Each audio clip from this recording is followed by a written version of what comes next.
Step 1, wake up, really gonna rise with the sun. Step 2, get some good, some food in you. Step 3, think real hard about what you wanna be. Step 4, everybody just do your thing. Wake up, today's gonna be a good day. Wake up, today's gonna be a good day. Wake up, today's gonna be a good day. Wake up, today's gonna be a good day. Wake up, today's gonna be a good day. Wake up, today's gonna be a good day. Wake up, today's gonna be a good day. Good morning, and welcome to Good Morning Crypto, where we turn your early hours in the morning into your edge and financial freedom. Today, I don't really have a headline. I've just got the breakdown of yesterday's reciprocal tariffs. So let's dive on in and get you prepped for some success today with that stock heat map. I've got that pulled up like always, and we're seeing a little bit of some green off of those close yesterday. We do have Apple sitting up 0.31%. Getting smacked extremely hard in the pre-market, though, down 7.45%. We've got Nvidia sitting up 0.25 off of its close, sitting down a 4.64 in the pre-market. Got Berkshire Hathaway sitting on a lot of cash, up 0.89 off of its close, sitting down in the pre-market 2.19. We've got Amazon sitting up 2% off of its close yesterday, sitting down 5.93 in the pre-market. We've got Eli Lilly sitting up 1.61 in the pre-market, sitting down 1.85. We got ExxonMobil sitting down 0.31 off of its close, sitting down 3.56 in the pre-market. We got Tesla sitting up 5.33 off of the close yesterday, sitting down 4.94 in the pre-market so far. We got P&G sitting quite neutral, down 0.62, and in the pre-market up 0.52. We've got Microsoft in that neutral range off of its close, down 0.01. In the pre-market, down 2.4. We've got Google sitting in that neutral range as well, down 0.01 off of its close. In the pre-market, down 2.82. And we've got Meta sitting down 0.35 off of its close, down 4.42 in the pre-market. So we're seeing a lot of red in this pre-market so far.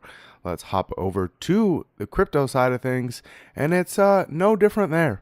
It is extremely red this morning on the daily. You got Bitcoin down 1.9. You've got Ethereum down 4.1. You've got XRP down 4.2. You got BNB holding on pretty nicely, down 0.8. We've got Solana down a 7.5. We've got Dogecoin down a 6.2. We've got Cardano down a 5.4. We've got Tron sitting down 2.7. We've got TON sitting down 9.2%. Leo token holding on quite steady as it is an exchange token there, so 0% change on that one. We've got Chainlink sitting down 5.3, Stellar Lumens down 3.5, Avalanche down 6.2. We've got SWI down a whopping 8%. We've got Shiba Inu down 1.6, HBAR down 3.7, Litecoin showing 0% on that daily right now. And to wrap out that top 20, we've got Mantra up 1.1. So a little bit of an outlier for that top 20 right there. On the fear and greeds, we are still sitting in extreme fear on the stock side of things. It did get a nice move to the upside off of yesterday's data, but still sitting in that extreme fear point for stocks. We did get that massive drop down on the crypto side of things. Not too unexpected, you know.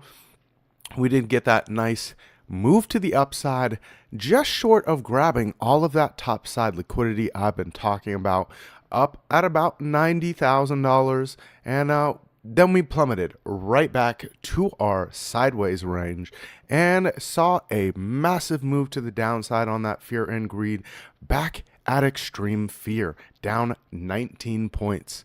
So we will take a look at that liquidation heat map. As you can see on the 24-hour, we've cleared out most of that top side liquidity with that little push up we saw in the middle of the night, and then we've dropped back down to move sideways under our key level we had talked about yesterday.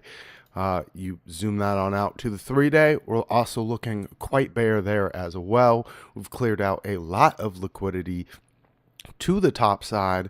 You do have that 1 week also looking quite similar, where there's no hot spots on either side of us. Zoom that on out to the 2 week, and that's where you start to see our top side liquidity. And if you zoom this on in just a little bit, you can kind of see here we wicked right underneath all of that top side liquidity. I wouldn't call it manipulation, but it's manipulation. We went right underneath all of that liquidity to the top side, left that open, and then plummeted right back to our sideways range. We will kind of have to dive on into that one once we get to that Bitcoin chart for the morning. You take a look at this 3-month, and that's where you can see we still have all of that top side liquidity at 100,000, and we still got all of our bottom side liquidity at 74,100. So just waiting to see which direction we go and grab first. If we go and grab that bottom side, then it does bode well for a higher push to the upside. We would just want to make sure that we don't go and grab all of this liquidity down at 63. We leave that open for the bear market.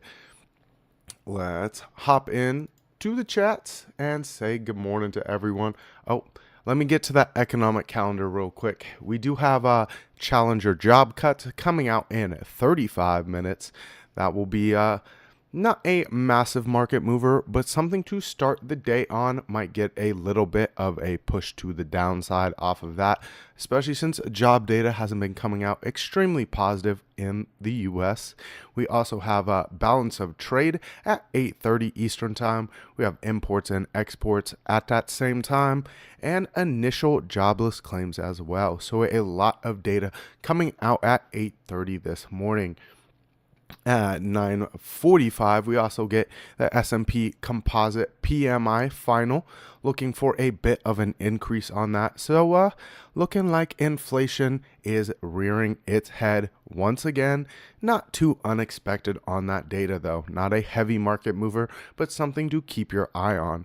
We also get ISM Services PMI at 10 a.m. Eastern, looking like a bit of a slow up on that, from 53.5 to 53, so just a slight slow up, heading in the right direction there. We'll have to see if that can be sustained, though. We do have a lot of Feds speaking today, with Fed Jefferson at 12:30 and Fed Cook at 2:30. We also have the Fed balance sheet at 4:30 after market close. We do get some data from Japan as well, with household spending month over month and year over year. Looking like that household spending month over month is finally heading in the right direction for Japan, something they've been wanting to see. And we have your household spending year over year looking like a bit of a decrease. So some mixed data coming out of Japan, which could leave markets heading in either direction there.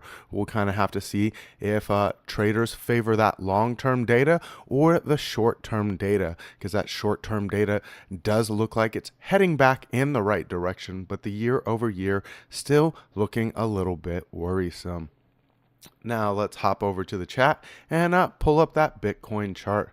We've got several people in here this morning saying, good morning. We've got Alexandra G. We've got Jesse Gulak, as always. We've got Jeffrey Stone Cipher in here. Good morning to you, sir. We've got the Dusty Hunt in here. Good morning to you, sir. Hope you're having A great morning so far, getting that caffeine in for the day. We got Kyle Fields dropping his yo in here. Good morning to you, Kyle Fields. We got Arsan246 in the chat. Good morning to you, sir. And let's see, we get Arsan246 dropping his typical XRP sucks. It most definitely does. It's actually retraced the most out of the top 20 after we saw our peaks at the high. I was going to do an article about that, but I figured I've crapped all over XRP enough on this show. We got Jay Quick Smoker hopping in the chat. Good evening and good morning, everyone. I'll be lurking in the background. Well, I hope you have a good evening. We will definitely have a good morning here in America. Let's hop into this Bitcoin chart. I got that pulled up on the daily, and we're sitting right back at the positions we were looking at yesterday on our MACD and our prime oscillator, but it's now looking like you might get that rollover on things. Let's pull up our demonstration tool and zoom in just a little bit here. As you can see, we were sitting right over here with our MACD yesterday and getting a little bit of some sideways movement with our indicator line. When we got that push up, we got our last ditch effort to kind of make some width from our indicator line here before we started moving back down and sideways with our indicator line. With the way that money flow is looking like it's coming out all over again, and your buying volume has slowed up and switched to light green here, it does look like your MACD and your prime oscillator will be continuing with this rollover here on the daily. You do have very strong support at 100 there with our 50% Fibonacci line from our retracement coming in right at that area. We'll kind of have to see if we can hold that as some support here and really cool these oscillators off by moving sideways in our range. If not, we've got plenty of liquidity to the downside. This golden pocket does look like a very nice area. Our big bottom side liquidity is sitting right around this golden pocket. So if we end up breaking below that 50% Fibonacci line here, I would look for a sweep of some bottom side liquidity. You have the daily looking like it's got some more room to run to the downside as the selling pressure has been increasing here. You know, seeing all of the sell-off on your traditional side kind of indicates you might see a harsher sell-off on your risk on assets. We'll kind of have to keep our eyes on that. Pre-market was looking extremely red with some very big numbers like 7% and 4% and 5% on assets that are bigger than the crypto market as a whole. So seeing some continued sell-off on Bitcoin is not too unexpected here.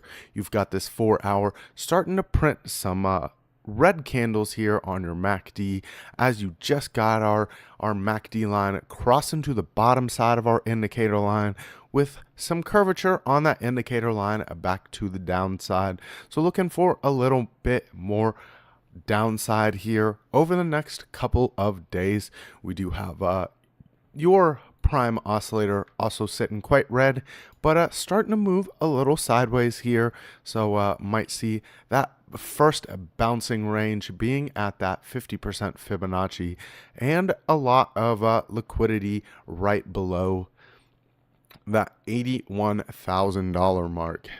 We've talked about that quite a bit.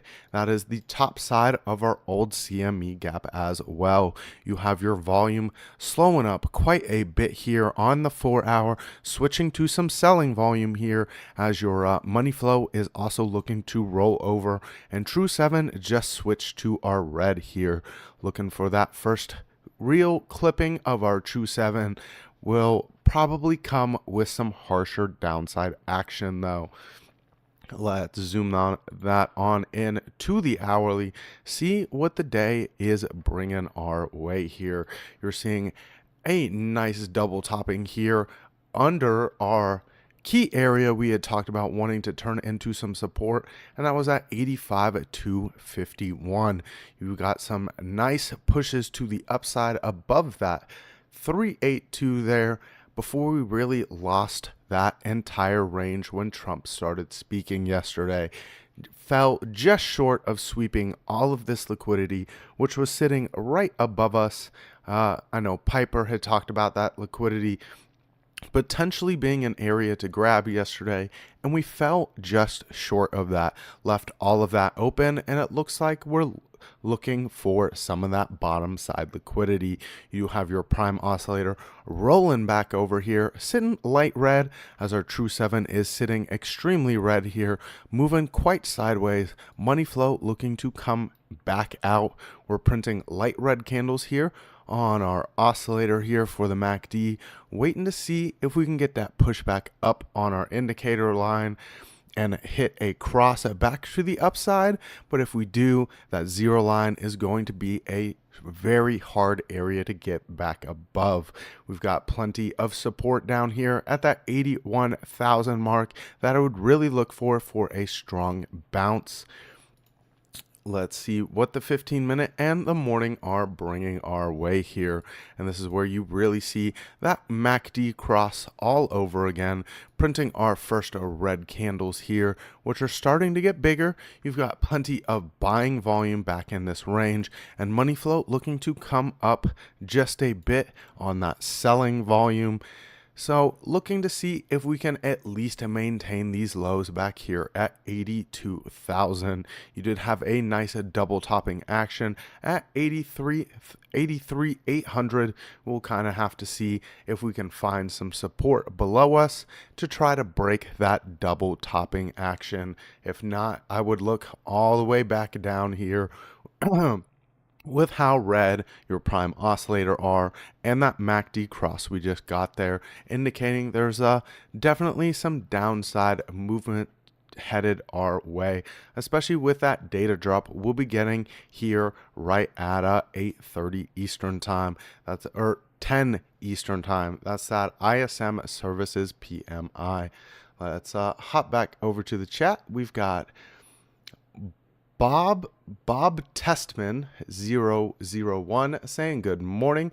We've got JR in the chat as well. Good morning to you, sir. And we got maybe a Band-Aid dropping that coffee cup in there. Good morning to you. Hope you're having a great day so far. I appreciate you, Alexander G, dropping those links in the chat for me. Let's hop over to our news article. It's not really a news article, it's a breakdown of yesterday's tariffs. We will kind of have to see how the long-term impact is. Let's hide that Discord and pull that list up for you guys. Sorry for the blinding white. Newsweek does not have a dark mode either.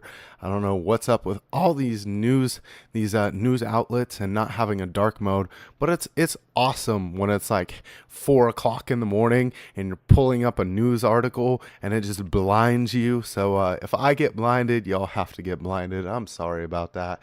We got Ernie in the chat saying good morning. And here's that full list of countries hit with reciprocal tariffs. This doesn't just show what we are going to be tariffing these countries. This also shows what they tariff us. So you have places like China with 67% tariffs on United States goods. We'll be hitting them with a reciprocal tariff of 34%. A lot of these are just half of what they tariff us. So we definitely had a lot more room to tariff these countries back if we wanted full reciprocal tariffs. We kind of just chose a lighter area and are able to negotiate with these countries a little more. It's like, hey, if you want this tariff to decrease, which 34% is massive, but still nothing compared to 67%. So you have a lot of room to move to the upside if these countries don't want to play ball. You've got the European Union, which taxes us, tariffs us at 39%. We're just hitting them with a 20% tariff there. You got Vietnam, which is a big clothing manufacturer for the U.S. You take a look at some of your clothing tags, you'll see Vietnam on a lot of your clothing. They tariff us 90%. We're just hitting them with a 46% tariff. Their country does not have an extremely strong currency, so that 46% really hits them a whole lot harder than their 90% hits us. We've got Taiwan, another big electronic manufacturer for the United States, hitting us with a 64% tariff, and we're now going to tariff them at 32%.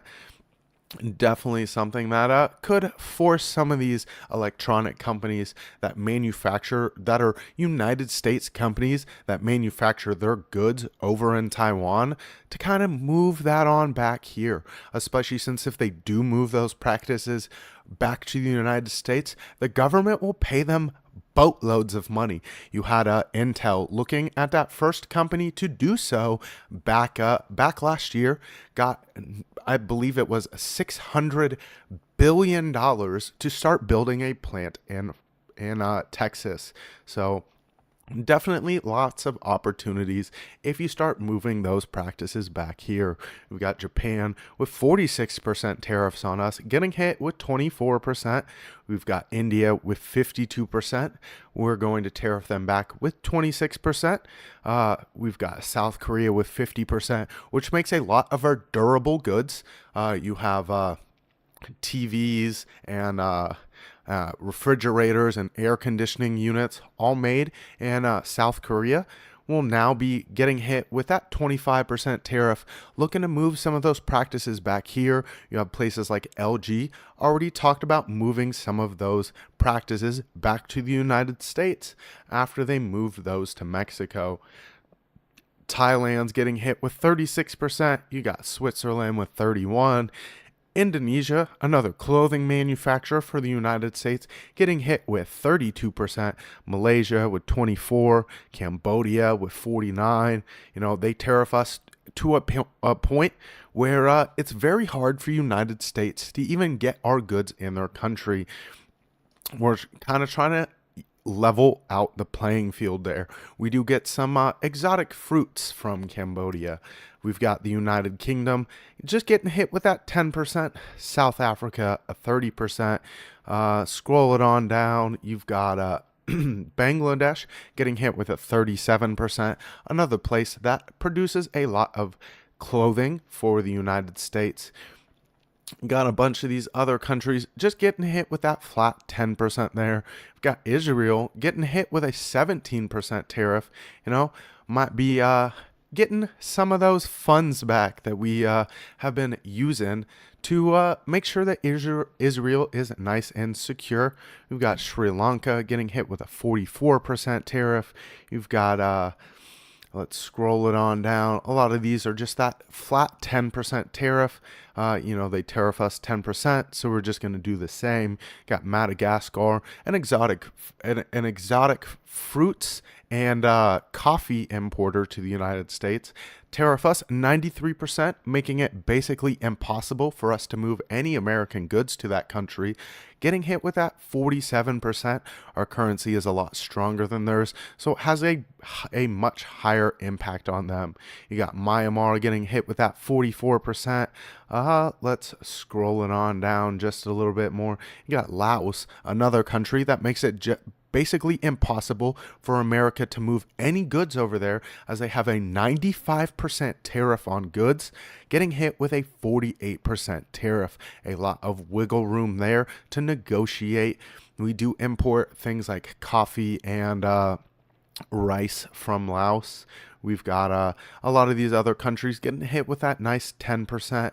Scrolling on down, you got Syria, which tariffs us 81% on goods, making it extremely impossible for American goods to enter that country, getting hit with a 41% tariff. A lot of these countries are also getting tariffed so high because they buy oil from Venezuela, and we're trying to make it where instead of going to Venezuela, you come to the United States and you get those tariffs just a little bit lower. A nice boost to the American economy. Will take a lot of time for these to kind of play out, though. You got places like St. Pierre tariffing us 99%, basically impossible to move any of your goods there, getting hit with that 50% tariff. Scrolling on down just a little bit further, you got other places like Equatorial Guinea, 25% tariff, getting hit with that 13% tariff. Another exotic foods importer. You've got Libya with a 61% tariff on us, getting hit with that 31% tariff. So a lot of reciprocal tariffs, just being that half of what they tariff us. Scroll it on down, you've got a lot more of these 10% flat tariffs on our trading partners, Panama and Bolivia, big food importers, Ethiopia, a coffee importer. So it does bode well for some of these foods not seeing a massive increase on their prices. A lot of the increase on prices you'll see are these non-durable goods, things that you don't necessarily need to buy that much, and will also force these manufacturing practices back to the US. So we'll kind of have to see how this plays out for the long term, but I do think it is very bullish for America to kind of start hitting these countries back, as we are a big purchaser of their goods, but they make it extremely hard for any American company to really move any of their goods to their country in return. So that does keep our import-export being extremely out of balance, and makes it very hard for America to make any money in return off of those goods. Let's hop into the chat real quick. I see Redman in the chat saying good morning, good morning. I hope you're having a great day. Can you drop that website link to the Discord? I can most definitely do that. Let me get that pulled back up there, and that's just a Newsweek article. So Control C, and let me get the Discord pulled up there. Hop over to the Piper Discord. And if you're not a member of the Piper Discord, you definitely should be. We have a lot of fun there. As you can see, we're dropping gifts and just a lot of chatting as well. We've got JR in there, always dropping those trade setups. So always got something going on in the Discord there. All right, let's hop back over to TradingView. Get some of these assets I was looking at pulled up this morning. Jesse Gulak saying, I like that wallpaper. Yeah, it's a Rick and Morty wallpaper with a little bit of Alice in Wonderland influence on there. It says, we're all mad here. So I like the fun wallpapers. We've got Redman saying much appreciated. We've got Alexander G dropping that Billy Goat Tales book link in the chat. I know we had a few winners of that book. Jesse Gulak in the chat was one of those winners, and he should be getting his book here next week. Let's see, on Thursday. You should be getting that book, Jesse. I know it takes a little bit longer for Amazon to deliver those goods to other countries. I know I was able to get my book in one day. So Amazon for the win in America. All right, here we've got gold making that push back down to a level I had talked about yesterday. We talked about $3,086, and we've wicked right to that level after we lost that 1618. We did see a massive push up while Trump was talking, before we really saw this downside action and some strong cool off. We'll kind of have to see if we were able to maintain this $3,086. If we are, I will draw a new Fibonacci extension to kind of see what levels we might bounce at along the way here. If not, we will kind of have to see if we can at least maintain this platinum pocket and $3,061. There was a nice little gap between price action there. Let me get that drawn out for you so you can see that just a little bit better. There we go. We've got a little bit of a gap between price action. We'll make that green so we know it's a bit of a hold or buy range there. There we go. That's going to be 3,071 for the top side and 3,057 for the bottom side of that target. You do have that midline being that platinum pocket on our Fibonacci extension there. So definitely a bullish area for gold to come back down to. If you do, it's a nice area to kind of get back in. You do have that hourly looking like you've got some more sell-off heading this way as the money flow has just rolled over. Doesn't mean you won't see some slight bouncing action along the way, as this oscillator is a little bit oversold. Could see quite a bit more to the downside though. If you zoom that on out to the daily, here's where you see that rollover of our MACD prime oscillator just switching to red. Money flow trying to maintain quite nicely here, but your volume is switching back and forth to some light selling, to some light buying. So a bit of some downside potential for gold in this range. Let's zoom that on. Let's switch that on over to the Dixie, because I had definitely talked about that one yesterday. You did see some more buying of that 10-year yield, which means that people are long-term bullish on the dollar, and in the short term, they do see some downside potential. We do have a bit of an area I had talked about the other day before we saw all these reciprocal tariffs being announced, and we dropped below that.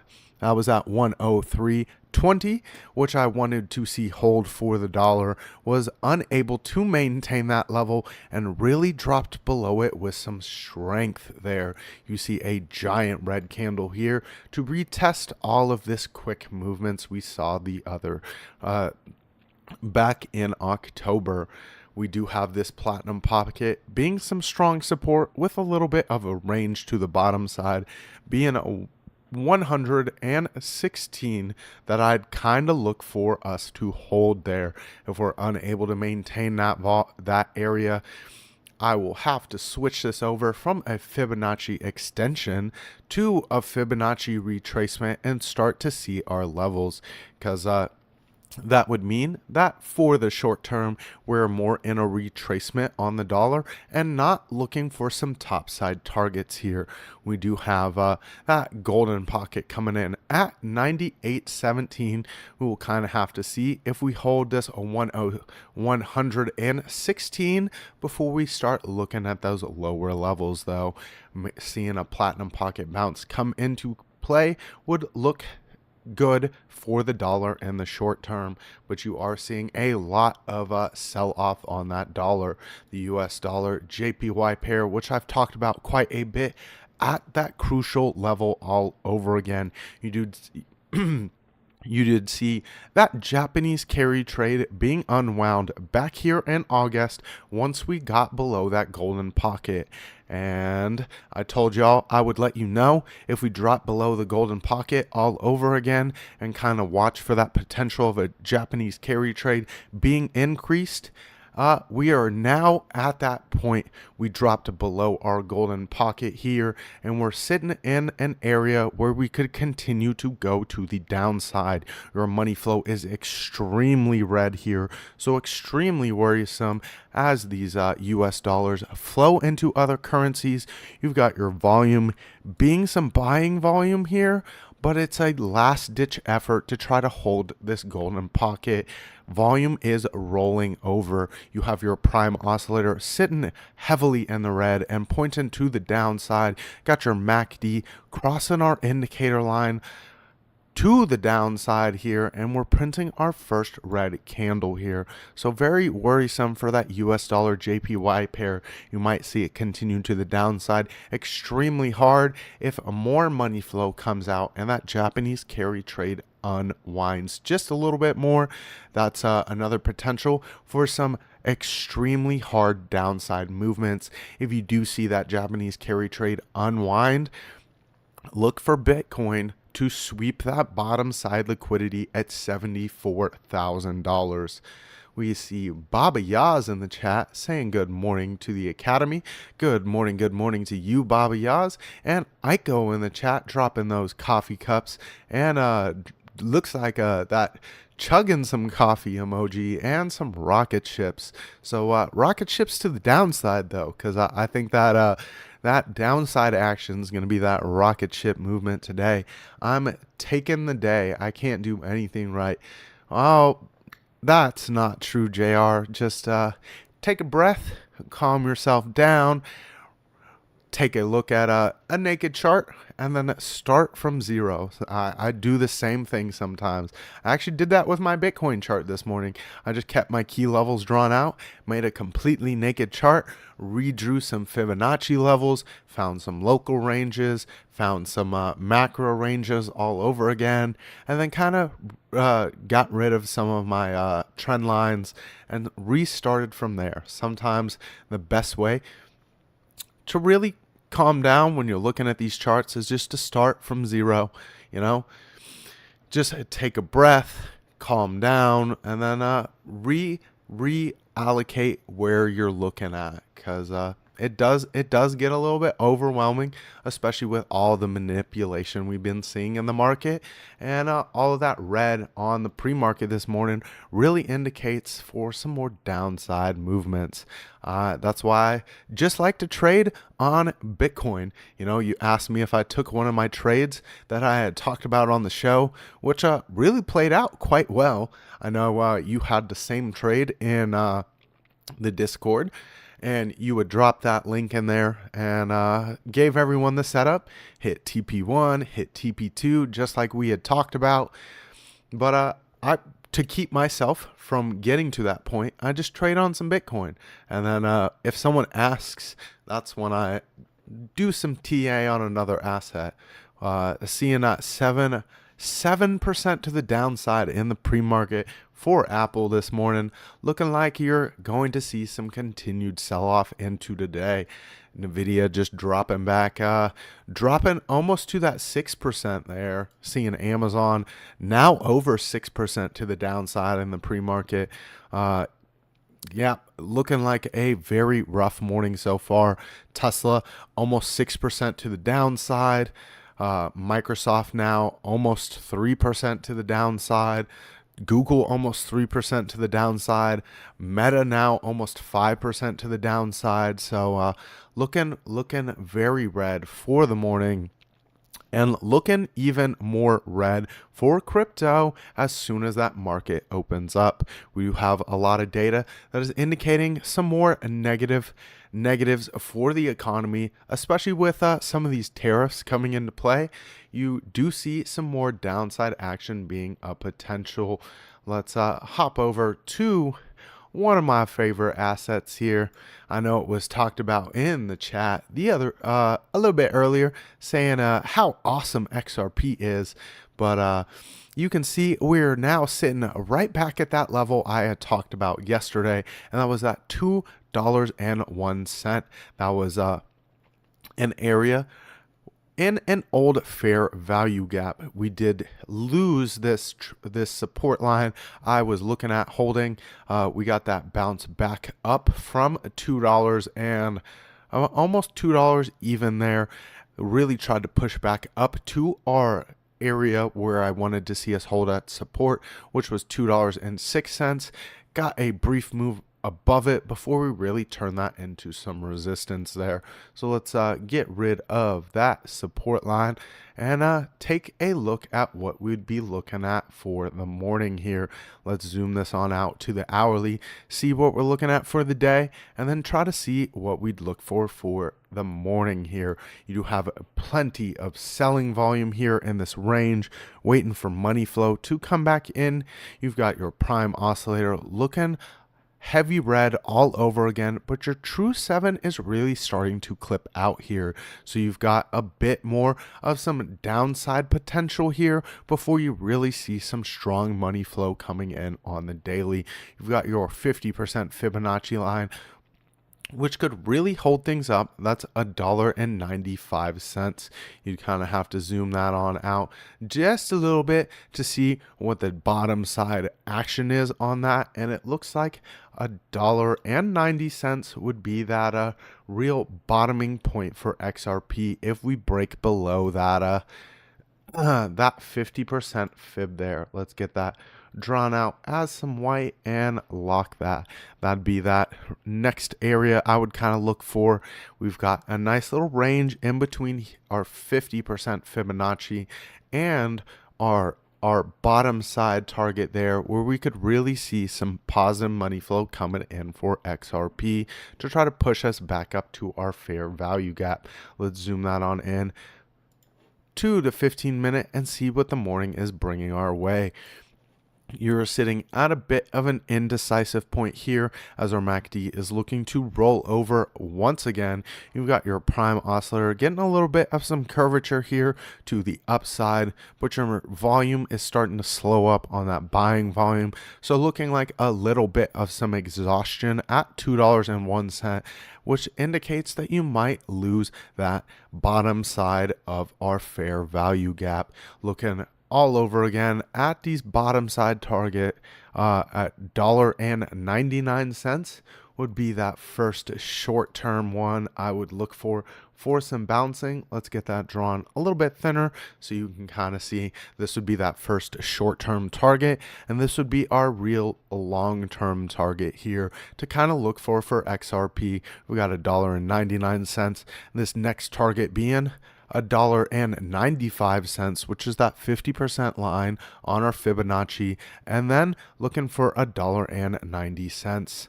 Those are those three levels I would look for XRP. Let's hop that over to our solo screen and get us talked out for the morning. Crypto Billy saying, BC gets started late.